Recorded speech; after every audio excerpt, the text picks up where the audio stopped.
Have you ever had that creeping sensation that someone or something was watching you, even in the dead of night when you're all alone? For one man, that uneasy feeling turned into a nightmare beyond anything he could imagine. This is the story of a man who thought he was being stalked by a beast, only to discover something far more horrifying. Liam Bennett lived a quiet, solitary life in a cabin deep in the woods. After a painful divorce and years of working in a bustling city, he sought refuge in the wilderness. The isolation was comforting, at least at first. The nearest town was a 30-minute drive, and his only regular company was the birdsong and rustling trees. But over time, the tranquility started to feel wrong, too quiet, too still. It started with the footprints. One morning, as Liam stepped out to gather firewood, he noticed them in the snow. Large, clawed prints that didn't belong to any animal he knew. They circled his cabin, leading off into the woods but never crossing his own tracks. Probably a bear, he muttered to himself, though he'd never seen one come so close to the cabin. Still, he made a mental note to be cautious. The next night, the sounds began. A low growl echoed through the trees, deep and guttural. Liam's hand hovered over the rifle he kept by the door, but he told himself it was just his imagination. That's what he wanted to believe anyway.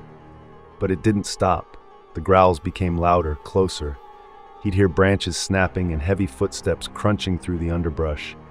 Every time he mustered the courage to look outside, there was nothing.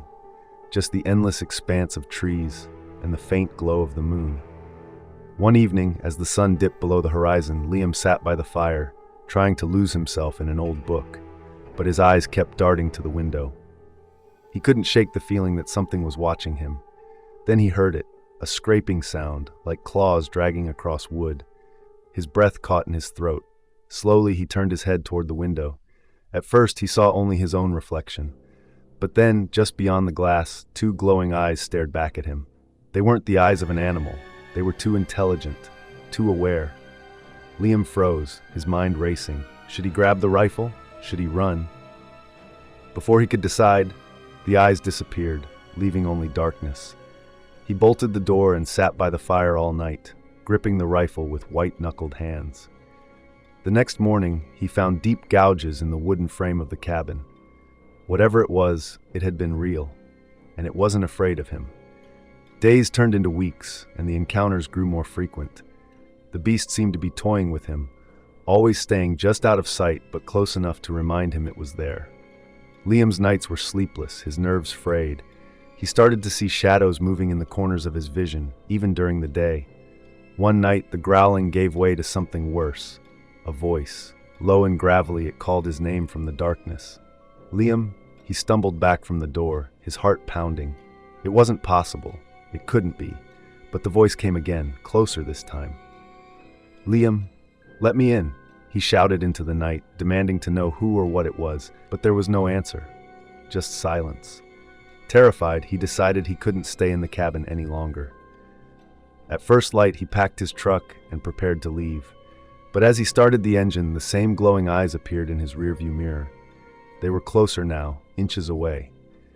He slammed the gas pedal, tearing down the dirt road, but the figure stayed with him, its shape a blur of shadow and malice.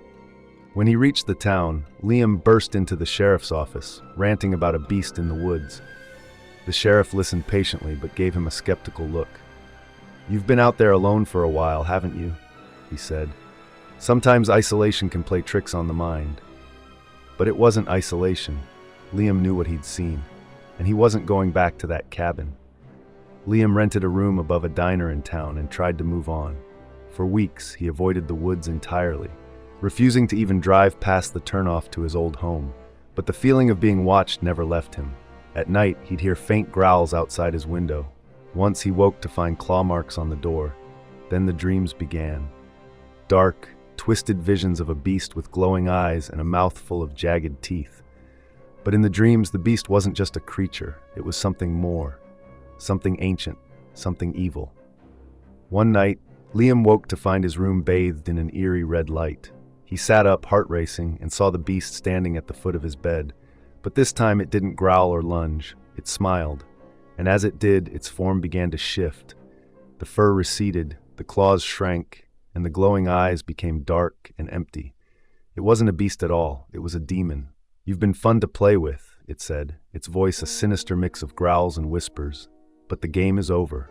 The last thing Liam saw was the demon's face, twisted into an expression of pure malice. Then everything went dark. Liam's body was found days later, his room untouched, except for one thing: deep claw marks carved into the walls, spelling out a single word: mine. If this story made your heart race, hit subscribe for more chilling tales. And don't forget, there's another story waiting for you, one even darker than this.